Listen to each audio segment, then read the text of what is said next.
Êtes-vous prêt à voyager des frontières de vos peurs aux limites de vos rêves, à rencontrer des mythes et des légendes, des diables et des anges, à vous laisser conduire sur les chemins de l'étrange?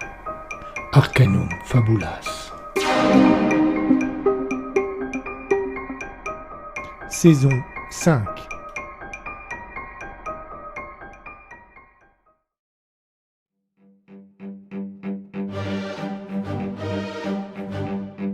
Il n'aurait rien dû rester. Même pas un souvenir. Surtout pas un souvenir.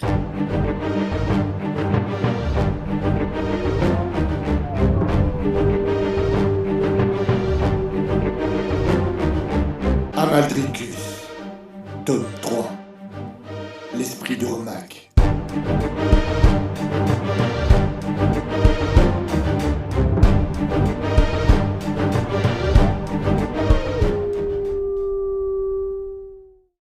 Épisode 13.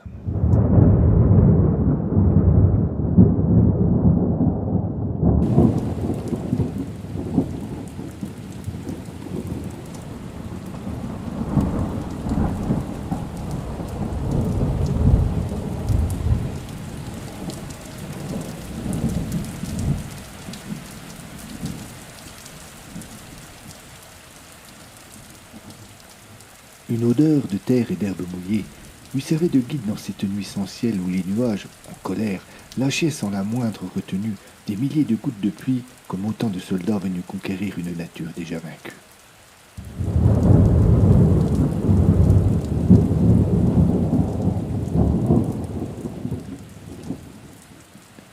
Ses pattes marquaient le sol devenu meuble, rendant sa progression difficile, et un froid complice de la pluie finissait de glacer son pelage humide.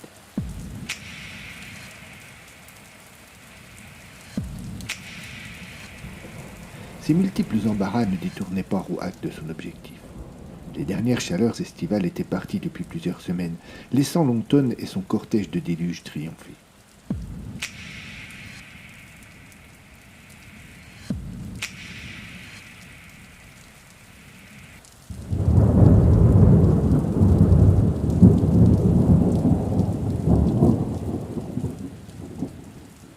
Même le jour avait reculé pour donner plus de place à la nuit qui arrivait chaque fois un peu plus tôt. Le vieux loup avait, par hasard, saisi une ou deux pensées d'hommes qui se plaignaient d'un mois d'octobre déprimant.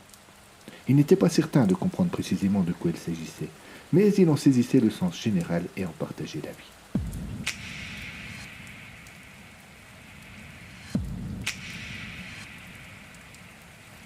Tout cela ne l'empêchait pas de venir chaque nuit hanter les couloirs du monstre jaune. Il se faufila entre deux rochers, juste en contrebas de l'immense donjon. Il força plusieurs broussailles qui tentèrent en vain de le blesser, et arriva dans un tunnel sombre qui menait au plus profond des souterrains du vieux fort.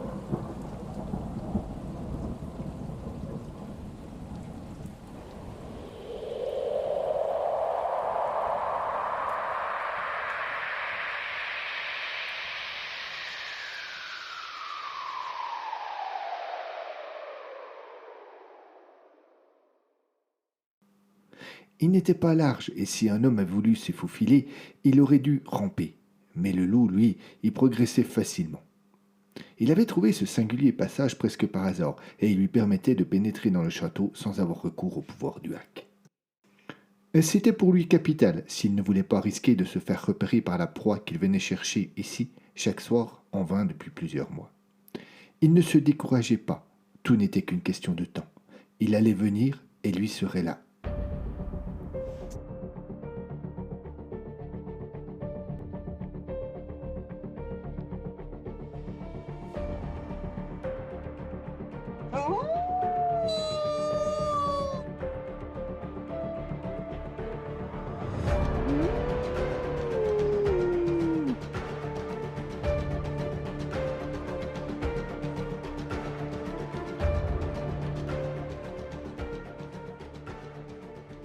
Les quelques perles d'eau qui tombaient du plafond calcaire faisaient bien pâle figure au regard de la puissante averse qui se déchaînait dehors, et Roac se sentit à l'abri. Comme chaque fois, il erra apparemment sans but précis dans le fort, tous les sens aux aguets, pour repérer le moindre changement qui témoignait de leur arrivée.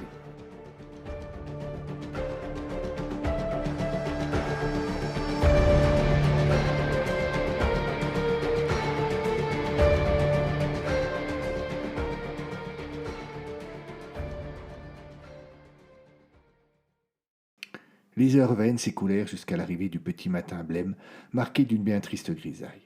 La pluie cessa enfin.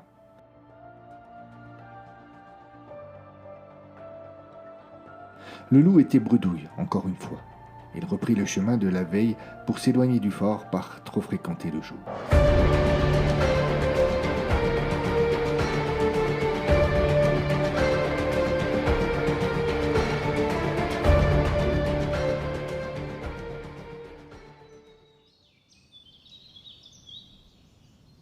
À nouveau, dans la forêt, il tourna la tête en direction du château, se demandant avec une touche d'angoisse quand il parviendrait à ses fins. Avant de disparaître, Rouac dérangea involontairement un épervier qui s'envola en direction de Joux. Il le suivit un instant du regard.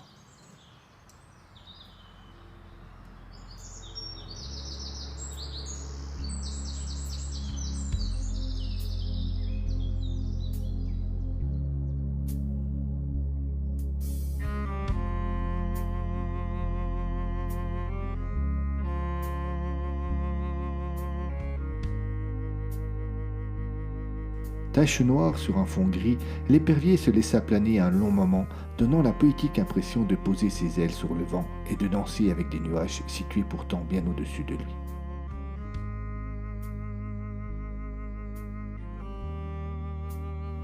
En survolant le fort de Joux, sa vue acérée lui permit de voir entre deux taches d'herbe humide et jaunie bouger une forme qui lui donna de l'appétit. Cet épervier n'était pas un fin limier. Il se laissa pourtant tomber pour saisir la souris qui, curieusement, sembla sentir venir le danger. L'oiseau la manqua d'à peine 10 cm, mais ce fut suffisant pour que le petit rongeur trouve le répit nécessaire pour se faufiler à l'abri de son ennemi. Elle passa sans hésiter entre les barreaux d'une porte qui fermait l'accès au fort. L'épervier la regarda désespéré disparaître dans un long couloir qui, du fait de sa taille, lui était inaccessible.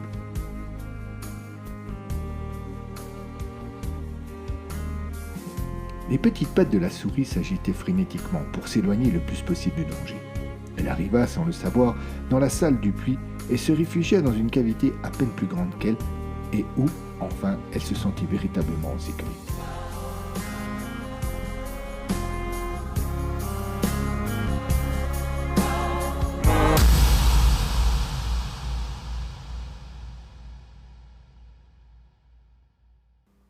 L'énorme bruit et le jet de lumière qui déchirèrent soudain la tranquillité du lieu remirent ses sens aux aguets.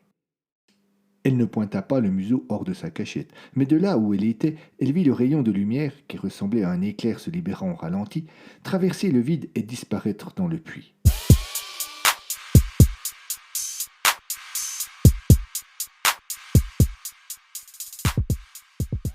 Comme doué d'intelligence, le jet pénétra sans hésitation dans le tombeau.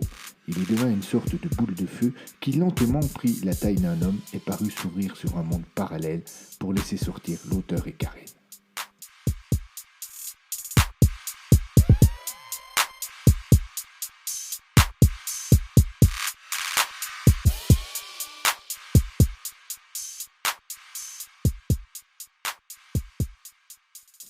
Aucun des deux n'avait le moyen de savoir combien de temps s'était écoulé dans le monde depuis qu'ils avaient pénétré dans le non-espace.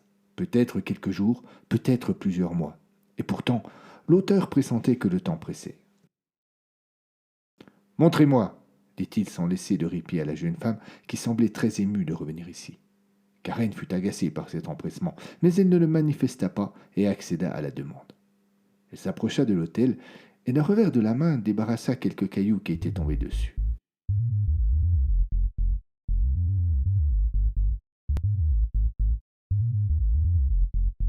La pièce était en piteux état. L'auteur remarqua qu'il restait des traces des travaux effectués lors des secondes fouilles diligentées par le petit-fils de Nief qui avait déblayé et consolidé la pièce détruite par Rosen, Lodès et Sénécha. Que l'accès à cette dernière était ouvert et que l'autel en son centre était en parfait état. Tous ces éléments témoignaient, prouvaient même, s'il en était besoin, que le chemin des enfers n'avait pas réussi à retenir Amaldricus. Karen appuya sur quelques-uns des symboles placés sur le côté de la table de pierre. Comme prévu, le passage s'ouvrit. L'auteur s'y précipita. La jeune femme lui emboîta le pas. Une drôle d'odeur vint leur taquiner les narines lorsqu'ils descendirent les quelques marches. La seconde pièce était là, indemne, avec son étrange arche appuyée sur le mur du fond. L'auteur s'en approcha, fasciné. Amaldricus en avait fait une œuvre d'art. Il y vit des têtes de loups sculptées, de longs serpents, des hommes en armure. Tout cela semblait raconter, tout cela témoignait du long temps et de l'immense solitude qu'avait passé ici le vieux sire, enfermé pendant près de 1000 ans. Il avait dû, chaque jour ou presque, travailler, améliorer, modifier l'objet, effacer lorsqu'il pouvait recommencer. Karen s'approcha. Elle caressa une des sculptures. Un brouillard surnaturel envahit alors le centre de l'arche. Un courant d'air tiède s'en échappa. Tout cela n'était pas très spectaculaire, mais l'auteur saisissait pourtant le merveilleux qu'il pouvait y avoir dans la présence devant lui d'une porte artificielle ouverte sur les chemins de l'enfer. Amaldricus avait maîtrisé cela. Pourtant la chose était censée être impossible. Mais qu'en faisait-il demanda l'auteur à Karen en se retournant. Il eut juste le temps de distinguer la paillasse avec 2 squelettes dessus, celui d'un homme et d'un loup, de réaliser que cela ne correspondait pas à ce qu'on lui avait raconté, et de voir Karen se jeter sur lui et le pousser violemment en direction de la porte.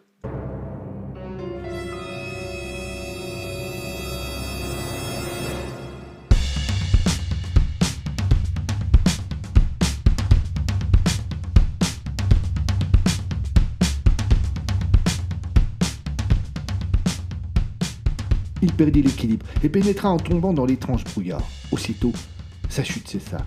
Il eut l'étrange impression d'être en lévitation, de baigner dans un bain de coton dont les caresses n'avaient rien de doux, mais s'apparentait plutôt à des griffes acérées. La douleur n'était pas insupportable, mais elle était bien là. Il vit quelques secondes les contours de l'arche et au travers d'un brouillard chaque instant plus épais, la salle, avec Karen qui levait les bras au ciel. Il ne sut pas, avant que l'image ne disparaisse définitivement, si c'était un geste de victoire ou de désespoir.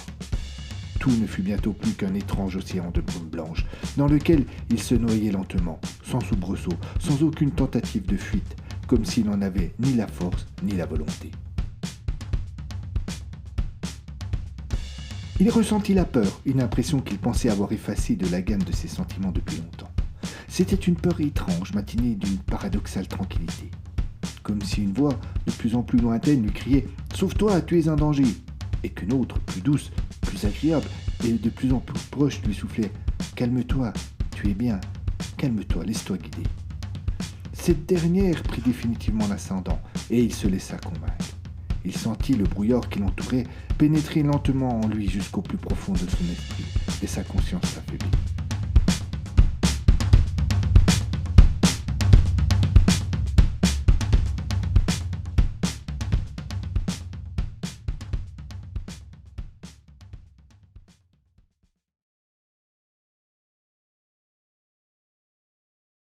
Il perdit connaissance, mais juste avant, il eut la certitude de connaître enfin le goût amer que pouvait avoir la mort.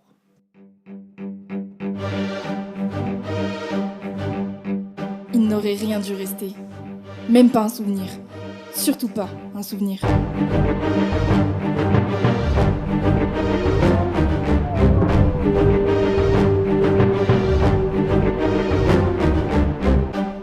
À suivre.